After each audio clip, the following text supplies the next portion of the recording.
savez, hein, on a beaucoup d'idées reçues sur les animaux, et notamment que les poissons rouges n'ont pas de mémoire. D'ailleurs, je vous ai déjà dit que les poissons rouges, ils n'avaient peut-être pas de mémoire. Non, bon. Vous êtes qui? Eh bien, c'est faux. Il y a des expériences qui montrent que certains poissons reconnaissent celui ou celle qui leur apporte de la nourriture et qui se dirigent toujours au même endroit. Alors ça veut dire qu'il s'en souvient. Donc c'est faux.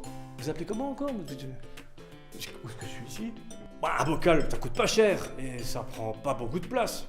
Mais le poisson rouge, lui, est-il heureux dans son bocal? Mais malheureusement non. Et cela pour plusieurs raisons. Alors pour commencer, il y a un problème d'espace. La vie dans le bocal, ça va l'empêcher de grandir, et donc ça va réduire son espérance de vie. On a envie d'en profiter quand même. Bah dans le petit bocal, il n'y a pas assez de place pour installer les plantes naturelles qu'il pourrait manger, ou dans lesquelles il pourrait se cacher s'il ne se sent pas en sécurité.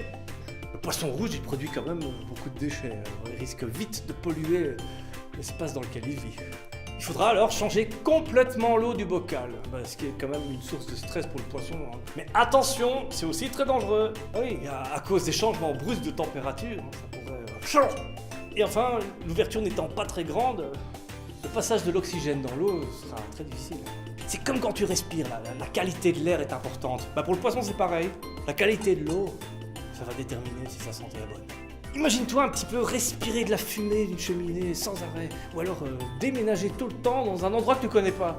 Imagine-toi un peu enfermé toute une journée dans une pièce que tu connais pas, sans jeu, sans personne à qui parler, sans rien à faire. Et à tourner en rond toute la journée. Le bocal, c'est une vraie prison pour le poisson rouge. Il n'a pas de main pour prendre le barreau. Et s'il faut un grand aquarium pour lui permettre de grandir, il faut aussi un très grand aquarium pour accueillir ses copains. Les mecs, la fête c'est par là, venez. Mais le poisson rouge, il n'est pas fait pour vivre seul. Il faudra donc choisir la taille de l'aquarium en fonction du nombre de petits poissons qui voudront faire la fête dedans. Bon, idéalement, on conseille de faire des groupes de 3 à 6 poissons rouges. Les scientifiques de l'université de Liège proposent 1000 litres pour un seul poisson rouge. Mais il faut rajouter 20% d'eau pour chaque poisson rouge supplémentaire. Par exemple, ça fera 2000 litres pour 6 poissons rouges. Juste par comparaison, ta baignoire, c'est tout petit par rapport à 2000 litres. Et surtout, n'oublions pas que le petit poisson rouge, une fois adulte, il va commencer à faire au moins 30 à 40 cm. Il faut un espace assez grand pour grandir correctement.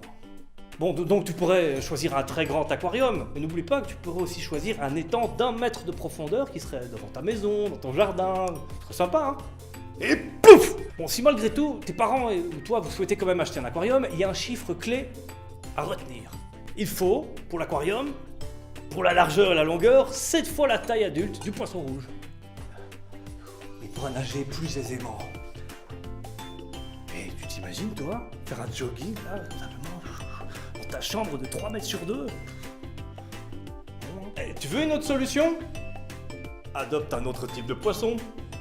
Peut-être de taille plus petite et donc il y aura besoin de moins d'espace. Voilà, comme tu auras pu le constater, c'est pas si simple d'avoir un poisson rouge et qu'il soit heureux chez soi. On est quand même bien loin du bocal sur le meuble de grand-maman, hein.